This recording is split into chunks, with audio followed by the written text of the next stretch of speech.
I'm here at the highest point in Ector County. This is the White Pool House. So this house was built back in 1887. And for many decades, there were a lot of concerns that this two-story building was not gonna last. But here we are 135 years later, and this house is still standing with a lot of cool stuff inside. So let's go. But even at the highest natural spot here, sometimes the view requires you to take a closer look to know the story. You would go in and say, I need a nickel worth of cinnamon, and they would measure it out. Take Christine Holcomb. She knows her history really well. I mean, it doesn't matter if it's just Odessa history or U.S. history or world history. I mean, it's basically a roadmap. It prepares you for your future. Christine is a board member with the historic White Pool House, which is the oldest remaining structure in Odessa, although it takes a lot of TLC to maintain it. And that's exactly what Christine does. Ask anyone who works here. They can tell you the same thing. People, Odessa didn't want to particularly keep it at the time, when it first was here, because it was so desolate and broken down. And luckily, someone fell in love with it enough to save it. But since then, with Christine, it has grown into the venue it is today. The story of this house dates all the way back to the 1800s. Back in 1887, Charles and Lucy White would build this home with their two sons. The Quaker family had moved from Indiana when their grain business got hit hard after the Civil War. Lucy's health also wasn't doing too well, but West Texas, along with its dry climate, would be the answer to their prayers. So why did they decide to move here to Ector County? Well, it was part of an investment deal. Spangler and Findlay were the investors, and they bought large tracts of land. And if you follow westward expansion in our history, they went up to the Midwest farmer because they believed you could grow anything here if you had water. That's a fact that stays true to this day.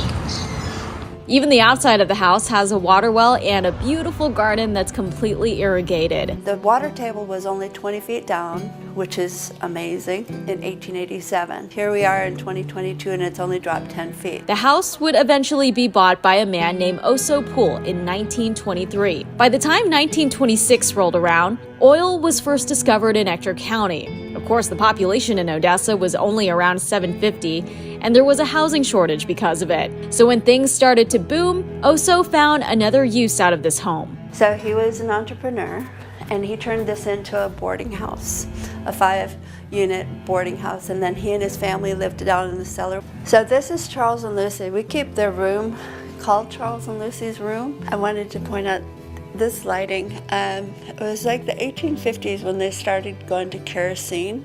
Each room has everything from the wardrobe to items used around the home like irons, a churner, even beauty products. That's a curling iron? Yeah. Hey, wow. And this is how you would heat it up. You see there's no high and low settings. The classic candlestick telephone was something I had to try.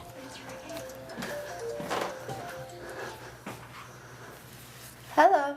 Hello, wow, this is really cool. Yeah. I might need a step stool for this. You'll also find a piano donated by the family and some record players. But it was funny, I was giving one of the judges a tour and it started playing. I had to ask for my own curiosity whether paranormal activity was something common here. Christine's answer?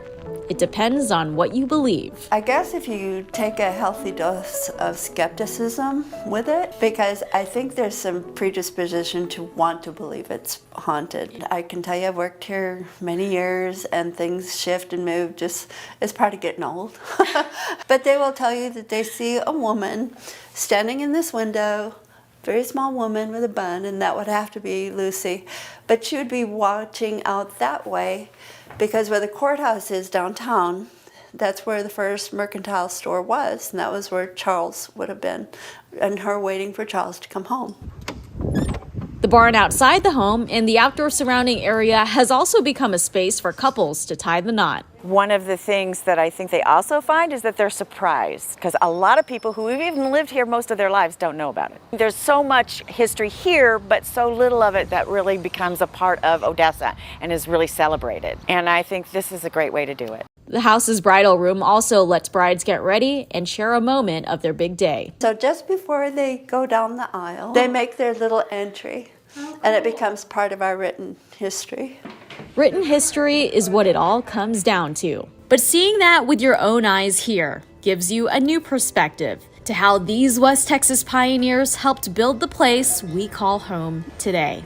The people who lived here, who settled this area, the people who still make a living out here have grit. And I just think, the pioneers started it. They were unequaled. So I'm proud of it. I think it's wonderful. It's a testament to who we are. And a testament that West Texas grit was once born at a special place, at the tall red house on top of the hill. I'm Jelena Okazaki. Catch us next time on the Basin Buzz.